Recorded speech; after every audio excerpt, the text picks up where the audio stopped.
नमस्कार देवियों और सज्जनों, वेलों में आज आपका फिर से स्वागत है।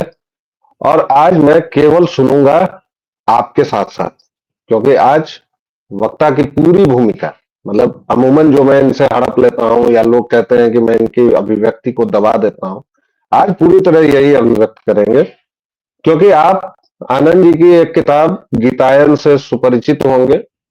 गीतायन अमेजन पर भी उपलब्ध है और किंडल पर भी है। और इसके अलावा समय समय पर फेसबुक पर या फिर जो भी इंस्टा वगैरह होता है सोशल मीडिया पर, आनंद जी ने उसके बारे में जानकारी दी है। फिर से एक बार साझा कर देंगे, इसमें भी हम उसका लिंक वगैरह शेयर कर देंगे इस वीडियो में भी।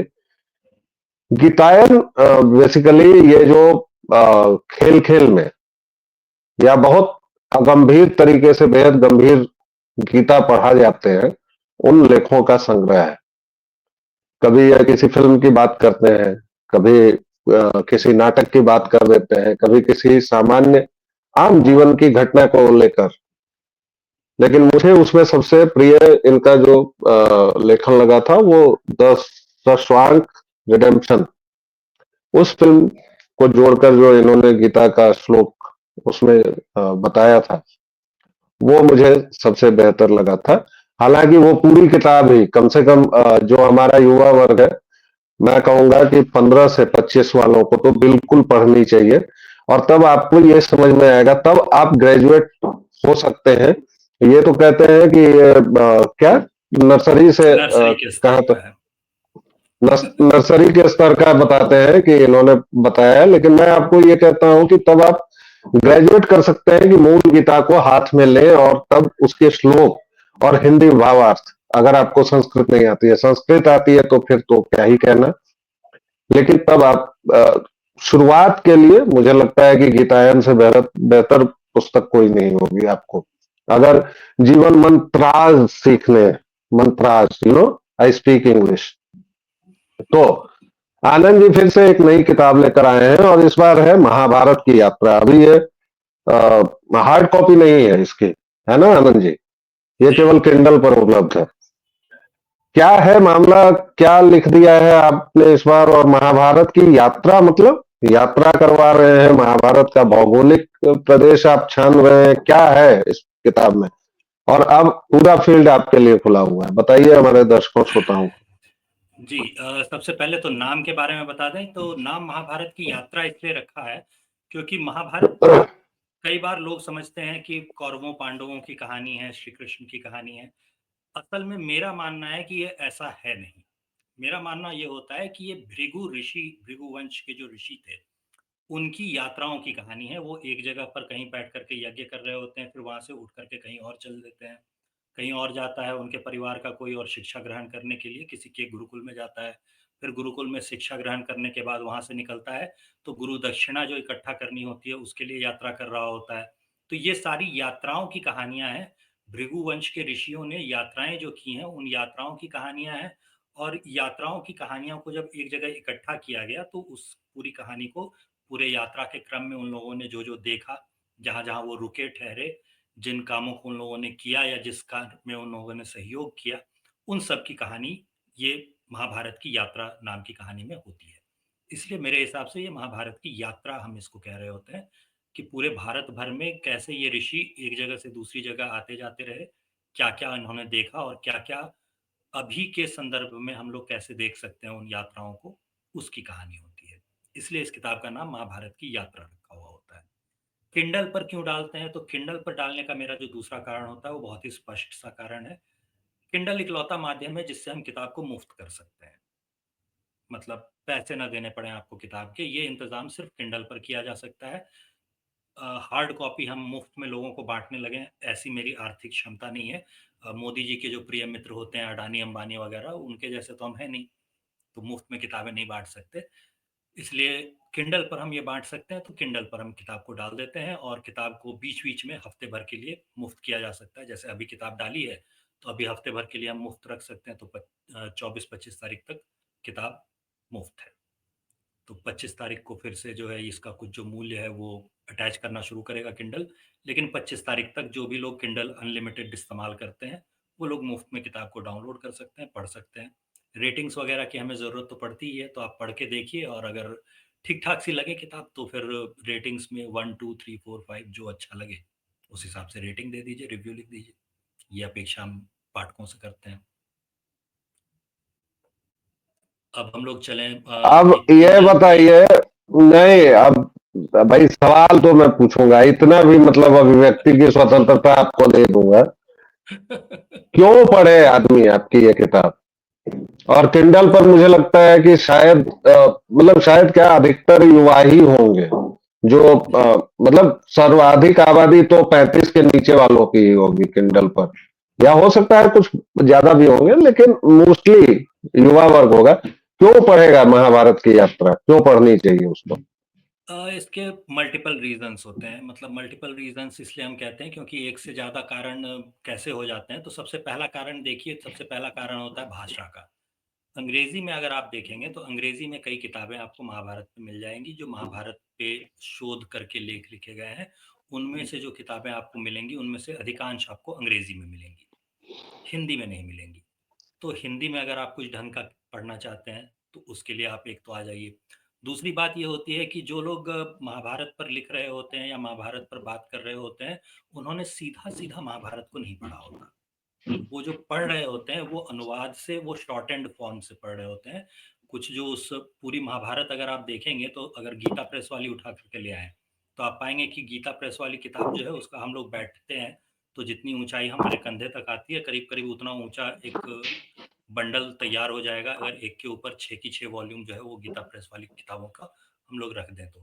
अगर आप देखेंगे कि जो अभी सबसे नया अनुवाद होता है, विवेक देबरॉय थे, अब तो दिवंगत हो गए। तो विवेक देबरॉय ने जो अनुवाद किया था महाभारत के क्रिटिकल एडिशन का उन्होंने अनुवाद किया था।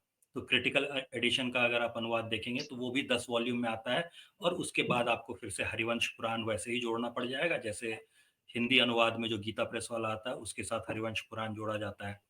तो ये किताबें बहुत मोटी हो जाती हैं। कितनी मोटी हो जाती हैं इसका अंदाज़ा अगर लगाना है तो महाभारत के आकार का अंदाज़ा आप इस बात से लगा लीजिए कि पूरी-पूरी महाभारत का अनुवाद आज तक केवल 6 बार हुआ है। जो कोलंबिया वगैरह की यूनिवर्सिटी थी, उस यूनिवर्सिटी ने भी अनुवाद करने की कोशिश की, लेकिन वो लोग अनुवाद को अपना पूरा नहीं कर पाए। तो पूरी यूनिवर्सिटी लगती है और फिर भी अनुवाद पूरा नहीं हो पाता है, ऐसा भी होता है। तो इतनी बड़ी ये किताब होती है, 1 लाख श्लोक बहुत ज़्यादा होते हैं। तो इस पूरे को किसी ने पढ़ रखा हो और उसके बाद वो इस पर टिप्पणी कर रहा हो या इसके बारे में बात कर रहा हो, ऐसा भी कम होता है। तो इस वजह से भी मेरी किताब इम्पोर्टेंट हो जाती है कि मुझे ही लिखना है, क्योंकि बाकी लोग जो हैं वो इसके समरी फॉर्म से इसका जो संक्षेप में जो लिखा गया है इसके ऊपर, वो ऐसी किताबों से पढ़ कर के और फिर इसके बारे में बात कर रहे होते हैं, मूल किताब नहीं पढ़ रहे होते। देवदत्त तीसरा पटनायक को क्यों न पढ़ा जाए?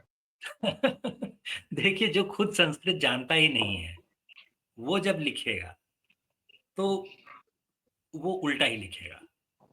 वो कुछ का दर्शकों कुछ मैंने लिख देगा। जानबूझ के जैसे दर्शकों मैंने दर्शकों मैंने जानबूझ के ये सवाल इसलिए किया है क्योंकि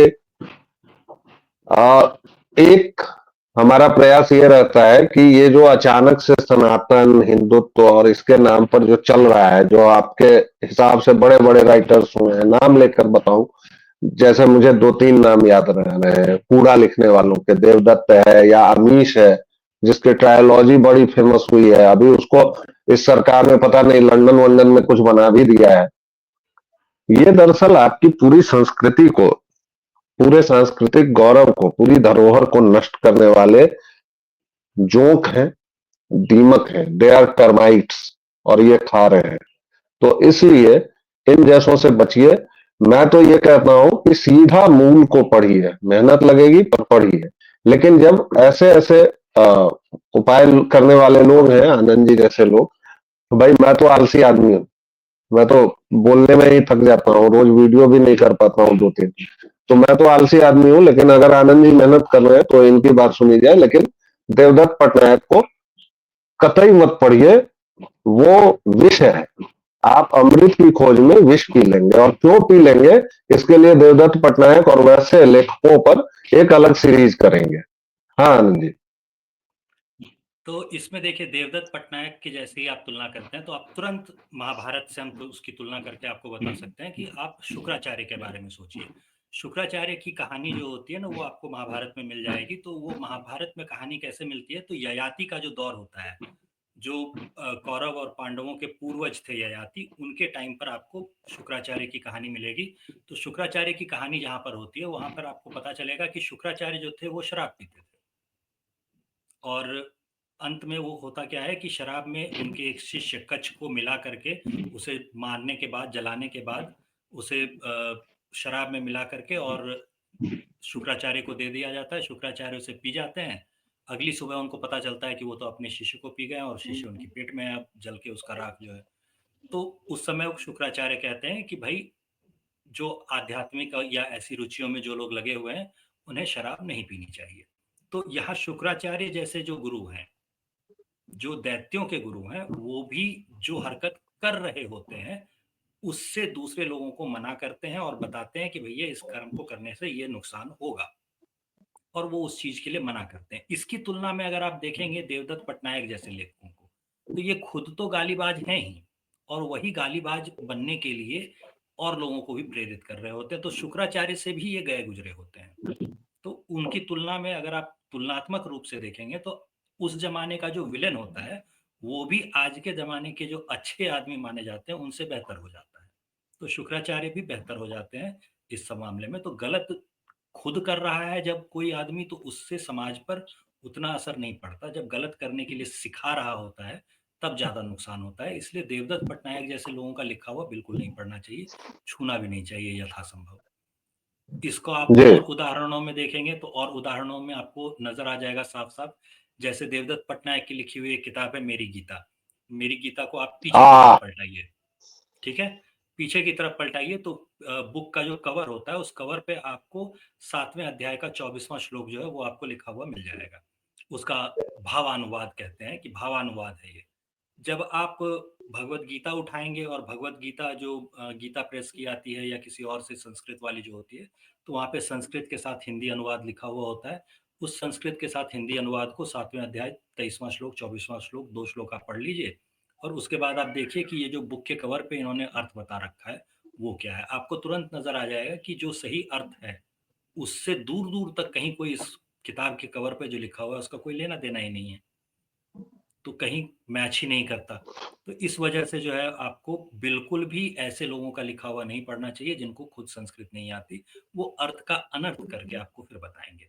इसका और उदाहरण देखना हो तो आप भगवत गीता का ही पहला श्लोक देख लीजिए। पहला श्लोक जो होता है वहां पर ही धृतराष्ट्र बोल रहे होते हैं, वो धृतराष्ट्र का कहा हुआ इकलौता ही श्लोक है। तो वहां पर वो कह रहे होते हैं किम अकुर्वत संजय। तो किम अकुर्वत संजय मतलब बताओ संजय उन लोगों ने क्या किया। तो यहाँ जो अकुर्वत है वो पास्ट टेंस में है, भूतकाल में है। तो जो भी संस्कृत जान रहा होगा वो आपको तुरंत बता देगा कि ये अकुर्वत जो है ये भूतकाल में लिखा गया है। तो भूतकाल में क्यों लिखा गया है, जब इमीडिएटली अगर मान लीजिए कि संजय उसी समय उन घटनाओं को देख रहे हैं और उसी समय धृतराष्ट्र को बता रहे हैं, तो पास्ट टेंस में क्यों पूछ रहा है, प्रेजेंट टेंस में पूछेगा, प्रेजेंट कंटिन्यूअस टेंस में पूछेगा। तो पास्ट टेंस में इसलिए पूछ रहा होता है धृतराष्ट्र का सवाल, पास्ट टेंस में इसलिए है क्योंकि एक्चुअली संजय जो होते हैं महाभारत के हिसाब से पढ़ के अगर आप देखेंगे तो आपको पता चलेगा कि संजय पहले ही दिन से जो है वो टेलीकास्ट सुनाना जो है वो शुरू नहीं कर देते। पहले 10 दिन जो होता है वो कुरुक्षेत्र में थे, और कुरुक्षेत्र में जब पहले 10 दिन के युद्ध को वो देख चुके थे, भीष्म को जब तीर लग जाते हैं अर्जुन के और शरशैया पर भीष्म होते हैं, तो ये खबर देने के लिए संजय कुरुक्षेत्र से वापस हस्तिनापुर आते हैं। और हस्तिनापुर आकर के जब वो धृतराष्ट्र के पास बैठते हैं और बताना शुरू करते हैं कि क्या हुआ, तो इसलिए पिछले 10 दिनों में क्या हुआ है इसके लिए जब पूछ रहा होता है धृतराष्ट्र, तो इस वजह से वो पास्ट टेंस में है, तो वो पिछले 10 दिनों का आप बता रहा आप है। आप बच्चों को ना मैंने इतना लंबा चौड़ा जलेबी छान के बताते हैं महाराज। अरे सीधे कहिए कि देखो भाई, संजय जीवा जो था वो लाइव नहीं रिकॉर्ड करके बता रहा था, लाइव प्रसारण नहीं था, वो डेफर्ड था, और वो भी रिकॉर्डिंग थी। वो 10 दिन के बाद डेफर्ड लाइव उसने बताया है। तो धर्म क्षेत्रे कुरुक्षेत्रे समवेतायुयुत्सवः मामका पांडवाश्चैव किम कुर्वत संजय। अब मैंने किम अकुर्वत तो नहीं कहा, क्योंकि बोलने में वो संधि मैंने कर दी है।